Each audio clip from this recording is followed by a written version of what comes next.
o céu e o inferno, a gente está falando sobre as experiências, né, as comunicações das expiações terrenas. E hoje nós vamos ver aí a comunicação de Anna Bitter. Paramos aí nesse caso. Localizado? Muito bem. A perda de um filho adorado é motivo de acerbo pesar. Acerbo pesar. Ver, porém, o filho único, alvo de todas as esperanças, depositário de todas as afeições, definhar a olhos vistos e sem sofrimentos, por causas desconhecidas, por um desses caprichos da natureza que zombam da ciência, e depois de esgotar todos os recursos, não haver por compensação uma esperança sequer, suportar essa angústia de todos os momentos por longos anos, sem lhe prever o termo, é um suplício cruel que a fortuna agrava em vez de suavizar, dada a impossibilidade de vê-la fruída pelo ente adorado. Então, nesse primeiro trecho aí, está descrevendo, né, a situação de alguém que, ao que tudo indica, nos anos derradeiros, né, nos momentos derradeiros, sofreu muito, como disse aí no final, né, nem a fortuna iria resolver o problema, e esse ser também nem iria usufruir dessa fortuna. Então, alguém que, por alguma enfermidade, que na época a ciência simplesmente não tinha o que fazer, foi definhando dia a dia, né? Ou seja, morrendo um pouco de cada vez, né? Essa era a situação do pai de Anna Bitter, que por isso se entregou a um íntimo desespero. O caráter se lhe exasperava ante tal espetáculo, a cortar-lhe o coração, e cujas consequências não poderiam deixar de ser fatais, ainda que indetermináveis. Um amigo da família, adepto do espiritismo, julgou dever interrogar a respeito o seu protetor espiritual e obteve a seguinte resposta: muito desejo explicar-te o caso que ora te preocupa. É o protetor espiritual do que está agonizante, né? Mesmo porque sei que a mim não recorres por curiosidade indiscreta. É porque esse médium aqui que recorreu ao protetor espiritual daquele que estava no leito agonizante, certamente tinha no seu interior uma vontade de ajudar, né? E como que ele poderia ser útil e tudo. Então, o espírito percebeu isso. Não recorres por curiosidade indiscreta, né? Mas pelo interesse que te merece aquela pobre criança. E ainda porque, crente na justiça divina, tu só terás a ganhar com isso. Então, é uma criança que está agonizante, né? Todos os que acarretam sobre si a justiça do Senhor devem curvar a fronte sem maldições nem revoltas, porque não há castigo sem causa. A pobre criança cuja sentença de morte fora suspensa por Deus, em breve deverá regressar ao nosso meio. Nosso meio, que quem está falando é o protetor espiritual, né? Isso que ele falou, nosso meio. Visto como mereceu a divina compaixão. Quanto ao seu pai, esse homem infeliz tem de ser punido na sua única afeição mundana, visto haver zombado da confiança e dos sentimentos de quantos o rodeiam. Por momentos, o seu arrependimento tocou o Onipotente, e a morte sustou o golpe sobre o ente que lhe é tão caro. Mas para logo veio a revolta, e o castigo sempre acompanha a revolta. Em tais condições, felicidade ainda o ser punido desse mundo. Meus amigos, orai por essa pobre criança cuja juventude vai dificultar-lhe os últimos momentos. Então, a gente entendeu aqui que o pai tinha uma certa revolta pela situação em que se encontrava a criança, o filho, né? Agonizante, sem ter o que fazer em termos de recursos da ciência da época. Era uma família recursada, mas isso de nada iria interferir no que tivesse que ser, né? Nesse ser, a seiva é tão abundante que, apesar do seu depauperamento orgânico, a alma terá dificuldade em se lhe desprender. Orai. Mais tarde, ela também nos auxiliará e consolará, visto que o seu espírito é mais adiantado do que os que a rodeiam. É o protetor falando que o espírito da criança é mais adiantado do que todos aqueles que estão ali em volta, né? Para que o seu desprendimento seja auxiliado, coube-me, como graça especial do Senhor, o poder orientar-vos a respeito. Depois de haver expiado o insulamento, morreu o pai de Ana Bitter. A seguir, damos de uma e outro as primeiras comunicações imediatas às respectivas desencarnações. Então, primeiro, a filha vai comunicar. Obrigada, meu amigo, a vossa intersecção por essa criança, bem como por ter seguido os conselhos do vosso bom guia. Sim, graças às vossas preces, mais fácil me foi deixar o invólucro terrestre, porque meu pai, esse não orava, maldizia. Entretanto, não lhe quero mal por isso, consequência da grande ternura que me votava. A Deus rogo que lhe conceda luzes antes de morrer, e quanto a mim, o incito e animo, porque me assiste a missão de lhe suavizar os últimos momentos. Então, a criança morreu primeiro, depois morreu o pai. Vezes há nas quais parece que um raio de luz divina baixa até ele e o comove. Contudo, isso não passa de fugaz clarão, para que logo o deixa entregue às primitivas ideias. Ele tem consigo um germe de fé, mas tão sufocada pelos mundanos interesses que só poderá vingar por meio de novas e mais cruéis provações. Pelo que me diz respeito, apenas cumpria suportar um resto de prova. A criança só tinha, então, alguns anos mesmo de resistência, né? Um resto de prova, de expiação.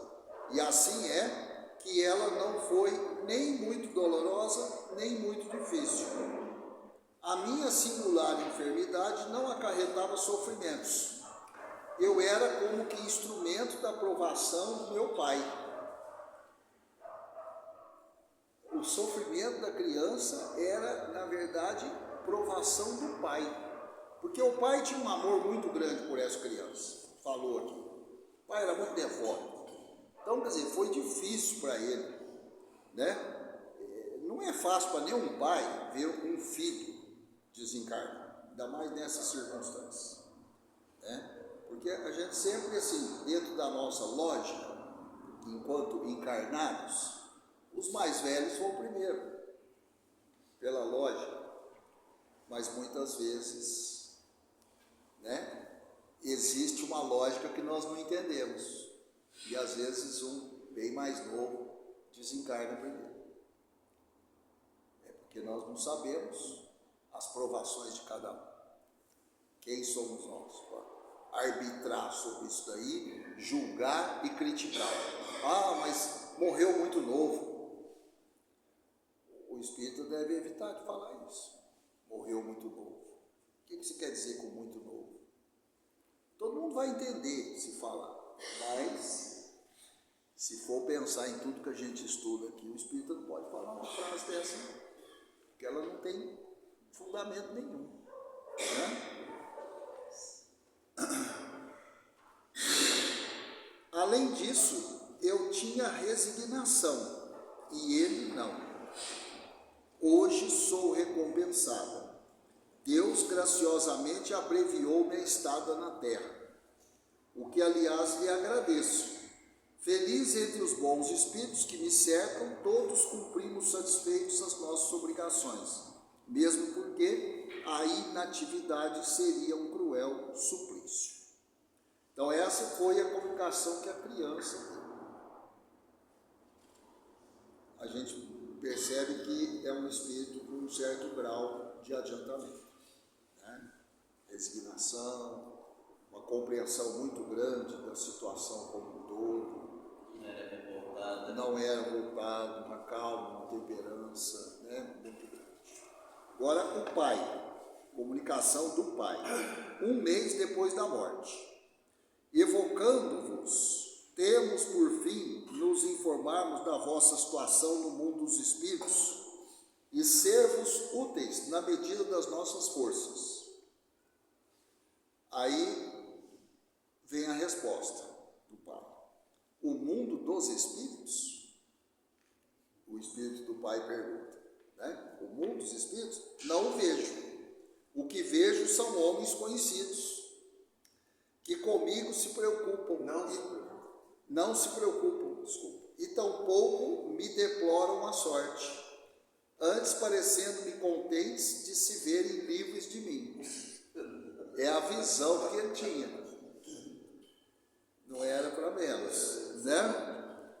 Aí o médium questiona, mas fazeis uma ideia exata da vossa condição? Ele responde, perfeitamente.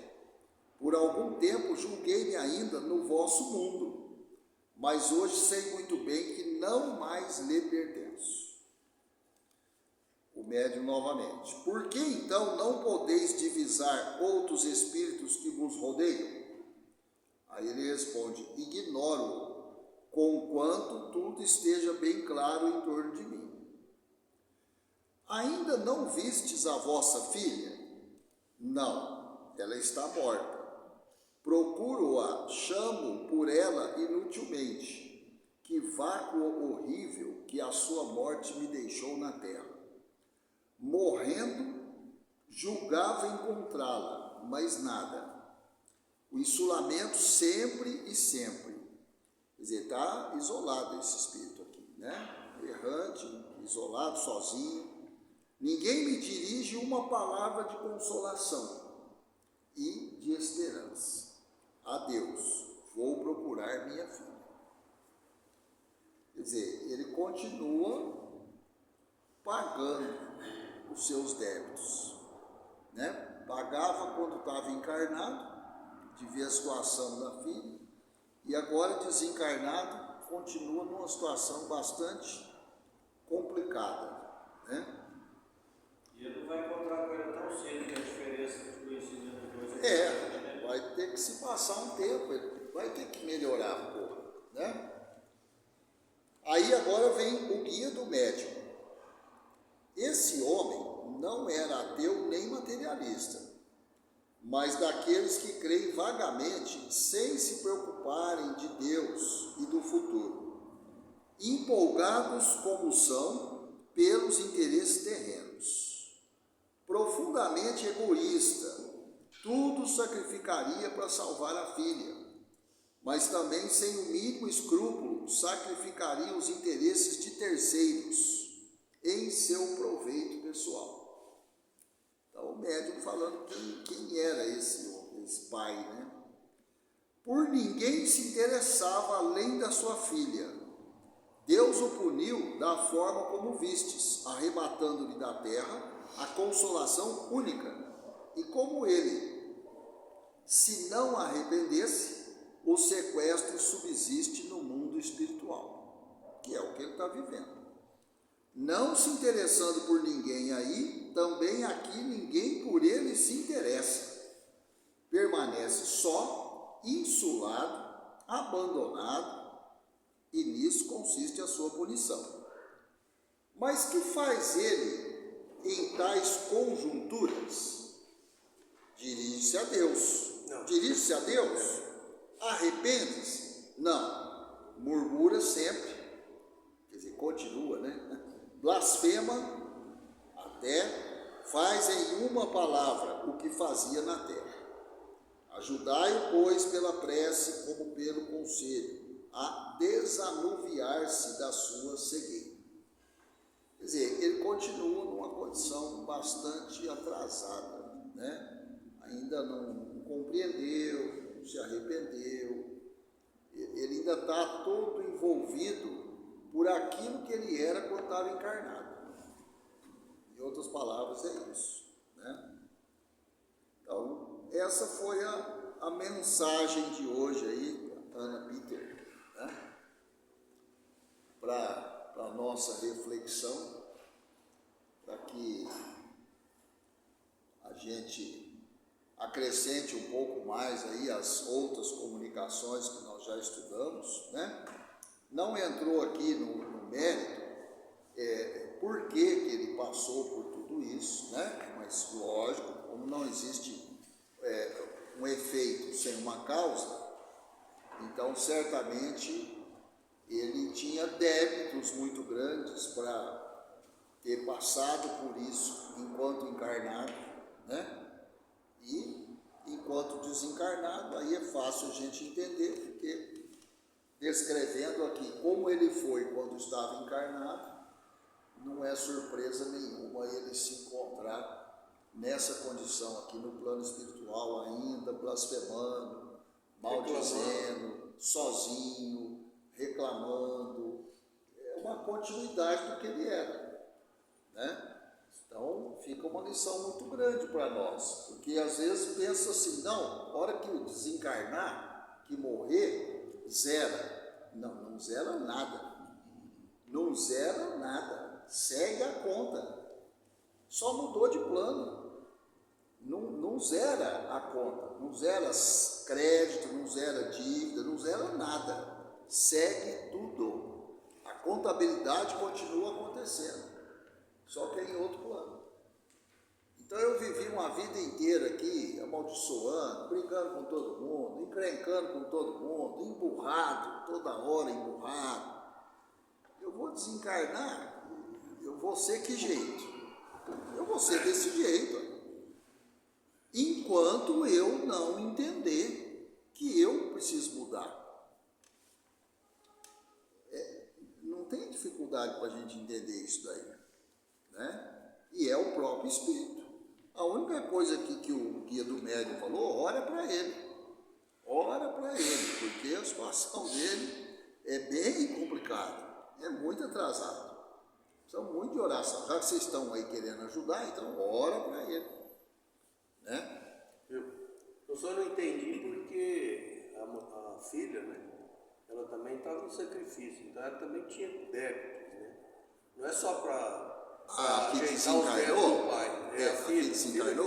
Não, ela era inválida, né? Então ela também tinha. Então, ela tinha um resto, falou aí, um resto de prova. Um resto de prova. E também não explicou porque que um resto de prova. Não falou das existências passadas, mas certamente são todos devedores. Só que um estava no fim do seu acerto de contas e o outro não, ainda tem muita conta para pagar. Ainda tem muita conta. Mas a criança é a Ana. A Ana Peter. Ela que era criança. Ela era a criança, a Ana Peter. Entendi dessa maneira. Né? Ana Peter. Tá? Então, é isso, porque realmente a gente sempre fica muito impactado com os desencarnes assim em pouca idade. Todos nós ficamos, né? Não tem quem não se comove, não fica, né? Oh, mas por quê? O que aconteceu? Ai, gente, cada um tem suas contas para pagar. Ó. Pelo visto, o débito dela era pequeno, porque ela desencarnou rápido. É. Se o débito fosse maior, ela ficaria 20, 30, 40 anos. Exatamente. Sabe a história do Pedro Parente? Pedro Parente? É. Não. Pedro Parente era filho de um milionário de São Paulo. Ah, sim, lembrei. Eu lembro da história deles. Conta. Pode contar. Então o filho dele tinha 18 anos, filho único e herdeiro de tudo, da fortuna e tudo. Contava que ia pôr o filho lá em cima. Mais ou menos igual o Francisco Bernardoni. Sei. E aí ele vai em Campinas, lá no Taquaral, leva um jet ski, um barco naquela época, e morreu afogado. Morreu afogado, o pai ficou louco. Não aceitava nada, parou com tudo. Ele tinha um amigo que falava para ele: vamos lá em Uberaba, o Chico vai ter uma resposta para o seu filho. Não acredito nisso não. Para com essa bobagem e tal, né? Ele foi insistindo uns meses, até que um dia ele pegou e resolveu. Falou: vamos lá nesse Chico que você está falando, vamos lá em Uberaba. Aí foram. Aí chegou lá, o Chico estava atendendo, o salão devia ter 300 pessoas, né? Na hora que ele senta, já soa o nome dele lá na frente. Fulano Parente. Ele falou: é você. Foi eu? É. Como é que ele sabe que eu estou aqui? Vai lá. Aí chegou lá, tinha umas 20 folhas psicografadas do filho dele. E ele tinha com o pai com o filho, tinha um apelido que só os dois sabiam. Tipo, filhinho, né? Ô filhinho e tal. Ele começa: prezado filhinho. E começa. Aí o Pedro Parente, igual essa menina aí, é muito evoluído. Ele é muito evoluído, o Pedro Parente, o que morreu. Sim.